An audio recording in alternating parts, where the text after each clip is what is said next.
Hello friends, welcome back to our YouTube channel. आज हम करेंगे class 11 business studies chapter 6 partnership organisation के MCQs का लेक्चर नंबर 2। इससे पहले हमने इस चैप्टर के लेक्चर 1 में भी कुछ एमसीक्यूज कवर किए हैं।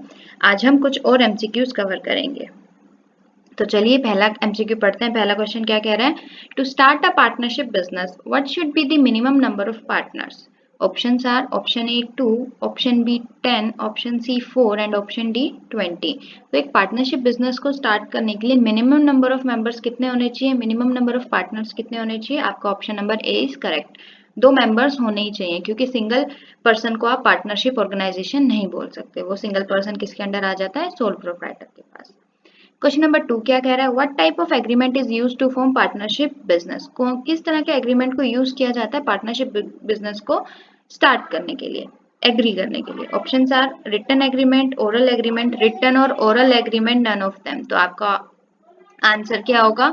ऑप्शन नंबर सी, रिटन और ओरल एग्रीमेंट। अगर आपने इस लेक्चर की वीडियोस देखी हैं तो उसमें हमने करा था कि पार्टनरशिप ऑर्गेनाइजेशन जो है वो रिटन या ओरल दोनों एग्रीमेंट के बेस पे हो सकती है, लेकिन प्रायोरिटी किसको दी जाती है? प्रायोरिटी दी जाती है आपके रिटन डॉक्यूमेंट को, रिटन एग्रीमेंट को।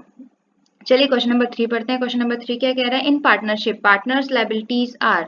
पार्टनरशिप में पार्टनर्स की लायबिलिटीज क्या होती हैं? Unlimited, limited to the capital of the business, limited, both A and C. तो इसका आंसर होगा option number A, unlimited. Partners की लायबिलिटी क्या होती है? अनलिमिटेड होती है। चलिए क्वेश्चन नंबर 4 पढ़ते हैं। क्वेश्चन नंबर 4 क्या कह रहा है? Is a partnership firm considered as a separate legal entity? क्या पार्टनरशिप फर्म की खुद की एक सेपरेट लीगल एंटिटी होती है? ऑप्शंस है नो, यस, पार्शियली यस। तो इसका आंसर है नो। पार्टनरशिप फर्म की कोई सेपरेट लीगल एंटिटी नहीं होती, उसको उसके पार्टनर से ही जाना जाता है। क्वेश्चन नंबर 5 क्या कह रहा है? What happens when interest on drawings is charge to partner? क्या होता है जब इंटरेस्ट ऑन ड्राइंग्स को चार्ज किया जाता है पार्टनर से लिया जाता है?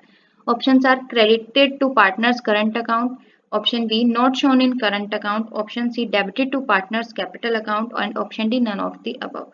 तो जब कोई पार्टनर से इंटरेस्ट ऑन ड्राइंग्स चार्ज किया जाता है तो एंट्री पास की जाती है debited to partners capital account, partner के कैपिटल अकाउंट को डेबिट किया जाता है। क्वेश्चन नंबर 6 क्या कह रहा है? What is the partnership written agreement known as? जो पार्टनरशिप में रिटन एग्रीमेंट होता है उसको हम क्या कहते हैं? Option A partnership contract, option B agreement, option C partnership deed, option D partnership act. तो इसका करेक्ट आंसर होगा option number C, that is partnership deed.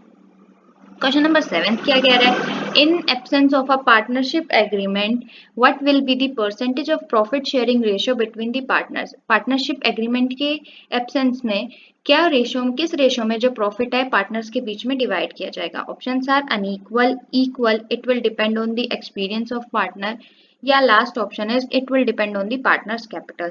तो ये इसका आंसर क्या होगा? इक्वल। अगर कोई पार्टनरशिप एग्रीमेंट नहीं है तो जितना भी प्रॉफिट होगा उसको इक्वली सारे पार्टनर्स में डिवाइड किया जाएगा। क्वेश्चन नंबर 8 क्या कह रहा है? Which is not a feature of partnership business? नीचे लिखे हुए ऑप्शंस में से कौन सा पार्टनरशिप बिजनेस का फीचर नहीं है? तो ऑप्शंस क्या है? Ease of formation, limited liability, limited life, mutual agency. तो इसका आंसर क्या होगा? Option number B will be the correct answer, limited liability, क्योंकि पार्टनरशिप के केस में लिमिटेड लायबिलिटी नहीं होती है। लेकिन अगर वो लिमिटेड लायबिलिटी पार्टनरशिप है उस केस में एक पार्टनर की लिमिटेड होती है, उसमें भी दूसरे पार्टनर की लायबिलिटी क्या होती है? अनलिमिटेड होती है। क्वेश्चन नंबर 9 क्या कह रहा है? In which kind of partnership one partner has unlimited liability and the other partner have limited liability? मैंने इसका आंसर अभी ऊपर वाले में क्वेश्चन नंबर 1 में ही एक्सप्लेन किया है। तो ऑप्शंस क्या है? Partnership at will, limited liability partnership, general partnership, particular partnership. तो इसका आंसर क्या है? Option number B, limited liability partnership. ये वो पार्टनरशिप होते हैं जिसमें एक मेंबर की लायबिलिटी अगर लिमिटेड होती है तो दूसरे की लायबिलिटी क्या होगी? अनलिमिटेड होगी। किसी एक पार्टनर को तो क्रेडिटर्स को पे करना पड़ेगा ना, तो वो जो एक पार्टनर क्रेडिटर्स को पे करता है उसकी लायबिलिटी क्या होती है? अनलिमिटेड होती है। क्वेश्चन नंबर 10 क्या कह रहा है? Which type of partnership have no agreement in terms of duration of partnership? कौन सी पार्टनरशिप में कोई एग्रीमेंट ही नहीं होता कि कितने टाइम के लिए वो पार्टनरशिप चलेगी? Options are partnership at will, option B limited partnership, option C regional partnership, option D particular partnership. तो इसका आंसर क्या है? Option number C, general partnership. Next question क्या कह रहा है? A partnership form for an indefinite period and to run a business is called? वो partnership जो एक इंडेफिनिट पीरियड के लिए की जाती है और कोई भी बिजनेस वो रन कर सकते हैं, उसको क्या कहते हैं? Partnership at will, limited partnership, general partnership या पर्टिकुलर पार्टनरशिप? तो इसका आंसर होगा पार्टनरशिप एट विल।